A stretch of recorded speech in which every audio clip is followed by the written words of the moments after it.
Commercial fishing. In Alaska, it's big business. Fishing is the state's largest employer, and Alaska is a world leader in fish and shellfish production. Alaska's fishermen are among the last of a pioneer breed, small business entrepreneurs who risk their lives to provide high-quality seafood to consumers throughout the world. In the remote southeast Alaska Panhandle, commercial fishing is a way of life that sustains communities like Ketchikan. Geography has isolated this remote corner of North America.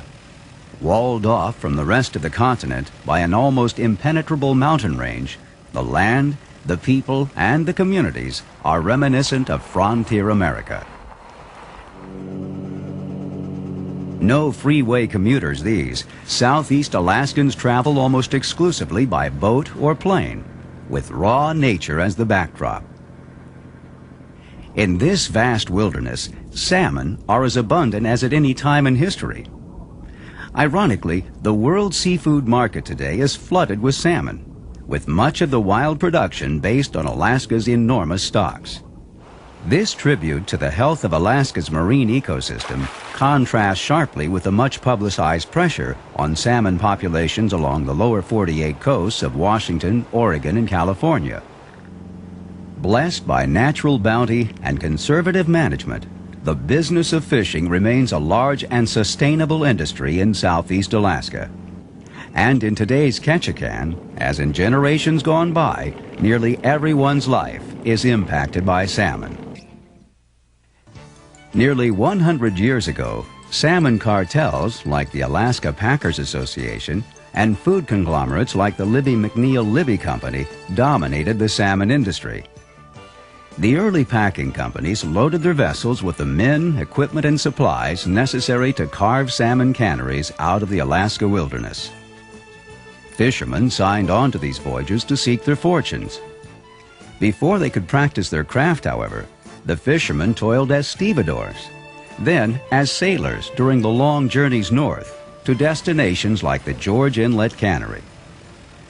Originally incorporated in 1914 in Portland, Oregon, the George Inlet Packing Company was purchased by Libby's in 1927 and functioned as a working cannery until 1957.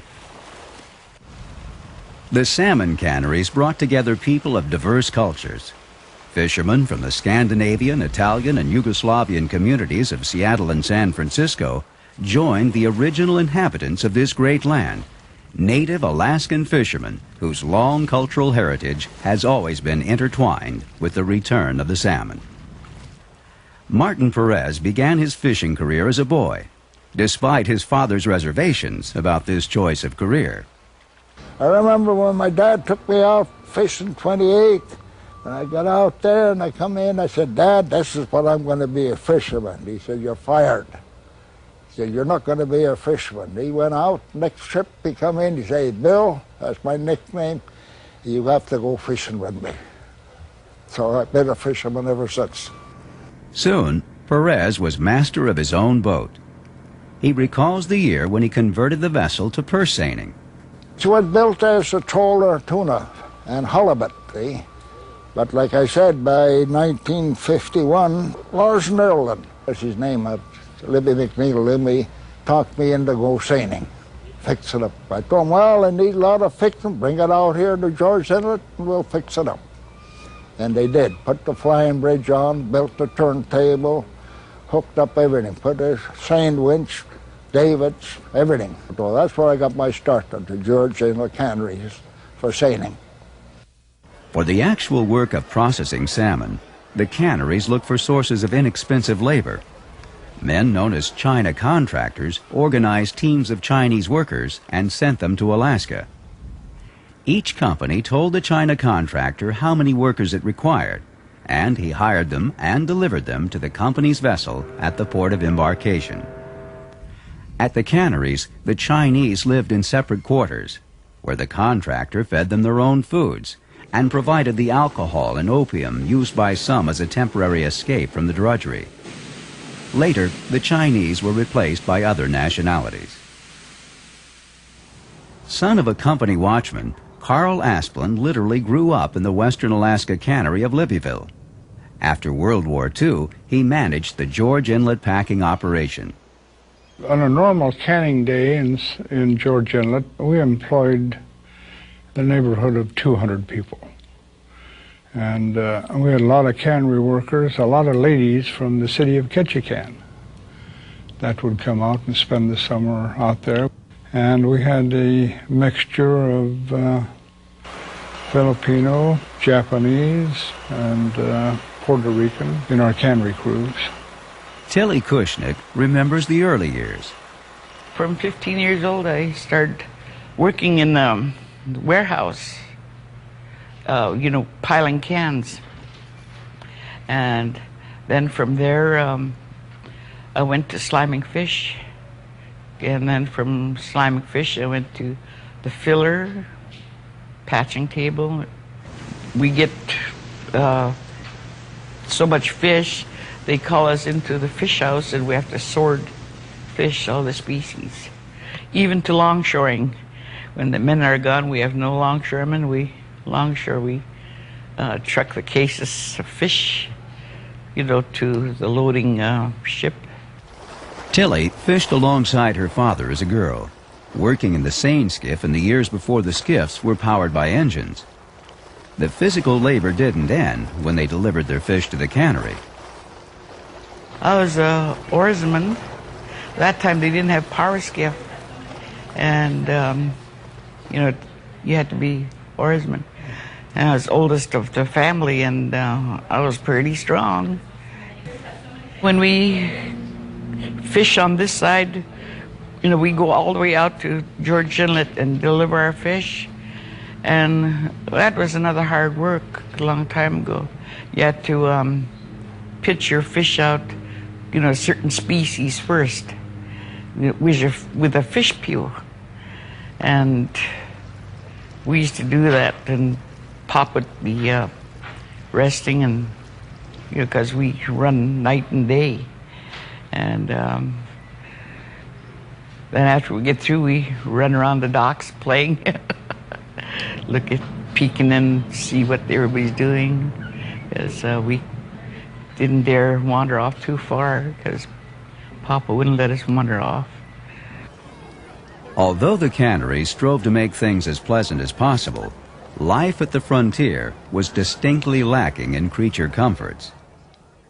By the 1930s, Alaska canneries were like small towns that provided housing, food, medical care, and communications with the outside world. The canneries existed for one reason: to pack fish. And when the fishing was heavy, nobody had time to think about anything else.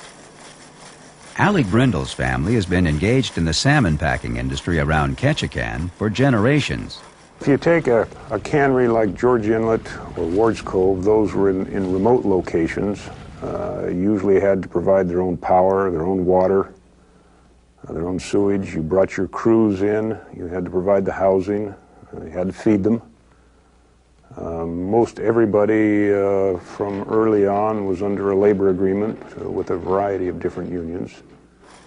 And you canned fish as long as you had the fish to can. You couldn't operate 24 hours a day for sanitation reasons, and your crews obviously couldn't operate that long, but to operate from 6 or 7 in the morning till 10 or 11, 12 o'clock at night was not unusual, although you couldn't do that on any sustained basis. But if you had to operate that long to clean up the fish, why, you did. You've only got so much time to get them because they don't wait. The creature that lured so many men to the Alaskan frontier is a fish that engages in one of nature's most remarkable fertility rituals. Spawned in the gravels of freshwater creeks, mature salmon make their way back to the same waters where they were born. These returning spawners are bruised and worn. Soon, after planting the seeds of the next generation, they will die. When they reach the spawning area, the salmon pair off and dig shallow depressions in the stream bed. Each female lays thousands of eggs, which are fertilized by the male and covered with gravel for protection. The female expends her dying breaths, fighting off intruders. The eggs develop throughout the winter months, and hatching occurs in late winter or early spring. When they are big enough to survive the journey, the young salmon migrate seaward. Little is known about their lives at sea, where they spend from 2 to 6 years before returning home. One thing is known for certain. From the times when the Tlingit and Haida were the only people in the region, the salmon runs of southeast Alaska have spawned a frenzy of human effort each summer, as flotillas of people and equipment rush to greet them. In the early years, fish traps were the principal means of supplying the canneries with fish. Fish traps had long been used by native Alaskan fishermen, but trap technology was perfected by the salmon canners, who created elaborate structures constructed from pilings driven into the seafloor. Each trap featured a long line of pilings called the lead that stretched across a known salmon migration route. When the fish encountered the obstruction, they had two choices. They could either swim ashore or turn seaward, directly into the trap. Trapmen still argue that the traps represented the finest method ever devised for catching salmon. Captured fish propelled themselves into the spiller, the deepest part of the trap that would become their final watery home. Trapfish bore no marks of struggle with hooks or nets.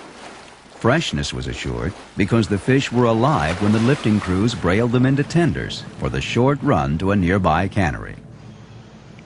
To fish the deep waters of southeast Alaska, the industry devised the floating trap. The first floater was patented in 1907 by James Robert Heckman, one of Ketchikan's founding fathers. His device caught 400,000 salmon in its first 24 days of operation. Floating traps were constructed on the beach, like crews that had mastered the intricate art of building log frames and suspending the wire traps. They did the work at low water, then simply floated the traps to the fishing location when the tide was high.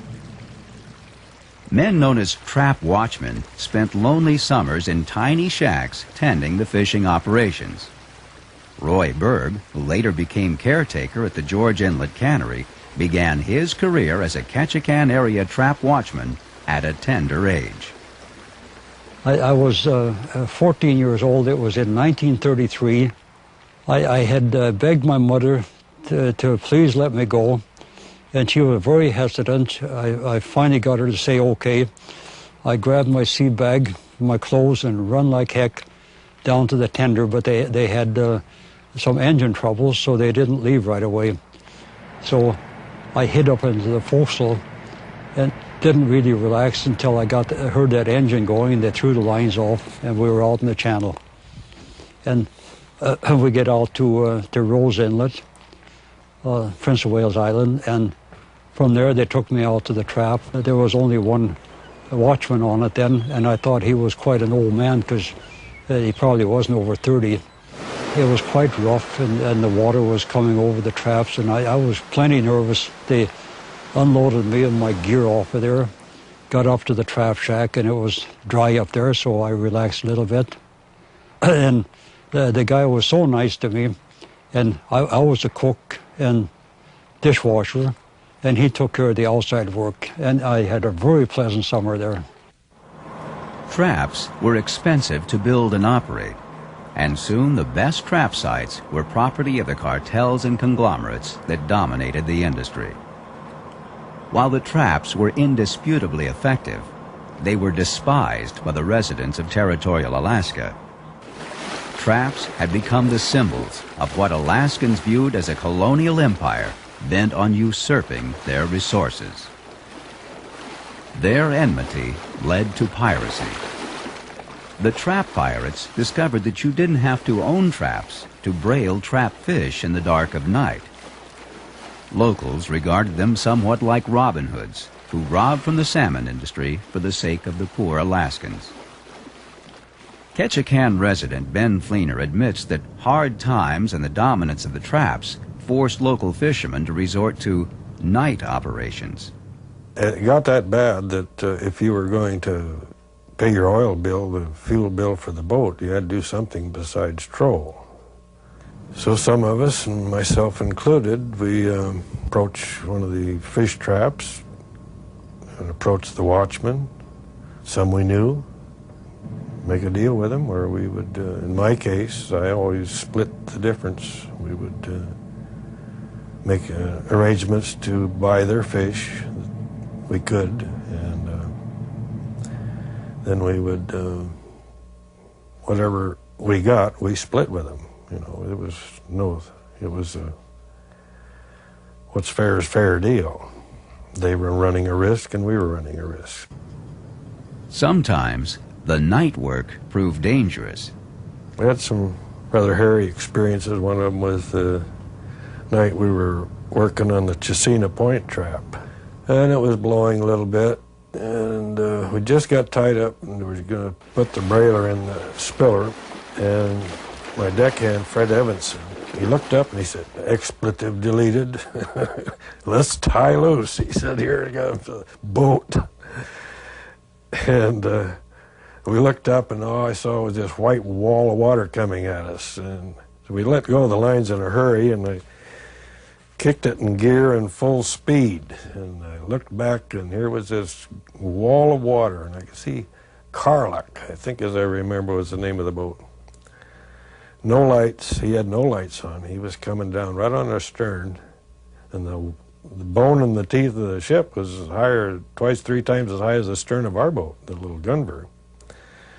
Fred looked back, and his eyes were big as saucers, and he says, "You got a spotlight?" And I fortunately had a spotlight. He grabbed that and turned our spotlight into the pilot house of the Carlock and said, "Head for the beach." So just rounded the corner of the trap and headed right up for the shallows in the beach. Well, Carlock couldn't afford to follow us, so he just kept going. But we had rather weak knees for a while after that little episode. So. Berg was on the other side of the trap robbing equation. I worked for Clarence Payne, and we were on Prince of Wales Island, across from Gravina, and I had about 5,000 fish in the trap, and Clarence didn't come by. He had a boat called the Confidence at that time, and he didn't come by to brail. And here in the middle of the night, this was about 1937, I woke up, and there was a boat out there, and they were lifting the spillers. So I told my partner, he was an older man, but I was head watchman. So I told him to stay inside, and I ran out and I argued with these guys. And there were 5 or 6 of them, something like that there. And they convinced me they were going to take the fish whether I liked it or not. If I didn't like it, I was going to overboard. So they took the fish. But it made me so mad. When Clarence came out, I told him what happened. And we were pretty sure who it was. But I asked him to bring me a gun and some bullets. So he did. And I was so glad that nobody ever showed up again, because I wouldn't want it on my conscience to hurt anybody over a few salmon. To maintain a constant supply of salmon for its southeast Alaska canneries at George Inlet, Taku, Craig, and Yakutat, Libby's also operated a fleet of purse seiners. Seining is a traditional harvesting technique in which the fishing vessel deploys a small mesh net, or seine, in its wake. While the fishing vessel speeds forward in an effort to encircle the fish, the skiff secures the trailing end of the net. When the seiner completes the circle, crewmen take both ends of the net aboard to entrap the fish in a cylinder of web. Briefly, the netting is bottomless, and the fishermen work quickly to close the hold before the fish can escape. They haul in the purse line that passes through a series of rings lashed to the bottom of the net and acts like a drawstring. As the purse line grows tighter and tighter, the bottom of the net is gathered together to form an impenetrable hemisphere of web that hangs beneath the boat. Now, the fish are truly imprisoned, and the crew can brail them into the hold in a more leisurely fashion. George S. James is a Ketchikan seine fisherman who started out as a boy on his father's boat. He remembers George Inlet in its heyday. You could see the steam coming out of the retorts and the smoke coming out of the stacks that were heating up the retorts that cooked the salmon, and you could hear the steam whistles blowing. It was quite a sound, nice sound to hear. You know, you can hear the whistles echoing in the channels and the mountaintops. You could hear the echo, the whistle. You know, it was like a train coming, only it was stationary. You could hear that for miles and miles away. It was quite a sound, quite a nice sound to hear, because you know, people were busy and salmon was being canned. In the old days, hauling the seine was strictly a manual operation. Everything was done by hand power. And you could feel when somebody was cheating. If somebody was cheating, wasn't pulling their share, you could feel like an extra 100 pounds of weight was put on your shoulders. All of a sudden somebody would say, hey, all right, who's the wise guy? Then you can feel, you know, the burden taken off your shoulder and then shared equally with the other crew members. After he became skipper of his own boat, James conceived a unique method of motivating his crew. You have to be strong. And one way I used to check my crew members out, if a guy wasn't putting out like he should, I would take and wrestle him. I'd say, let's wrestle. And a lot of times, a good portion of the time, I'd pin the guy, and I know I'd have to use everything I had got to pin him. And I'd say, all right, what's your excuses? You're just about strong as me, or maybe you're even stronger than me. What's holding you back? There's no excuse after that. Whether captured by seine or trap, the fish met a common fate. As noted in one early news report, salmon used to be butchered by Chinamen, but a machine has been invented which takes the place of the Chinaman and has therefore been given the name of the iron chink. This machine is a marvelous piece of mechanism and butchers the salmon at the rate of 60 per minute. The iron chink made such an impact on the salmon industry of the day that one early cannery tycoon described it as nothing less than the most important machine ever invented. The butchered fish passed along conveyors, first to the sliming table where they were washed, then to the feed table where the mechanical fingers fed them into the filler machine. The filler machine cut the fish to size and inserted the requisite amount of meat into each can, along with a 1/4 ounce of salt for each 16-ounce tall. The cans received the human touch at patching tables, where they were scrutinized for proper fill and purity. The cans were sealed, a vacuum was introduced, they were washed and arranged on iron trays called coolers, which were piled on trucks, and wheeled on rails to the retorts, where they were steam processed.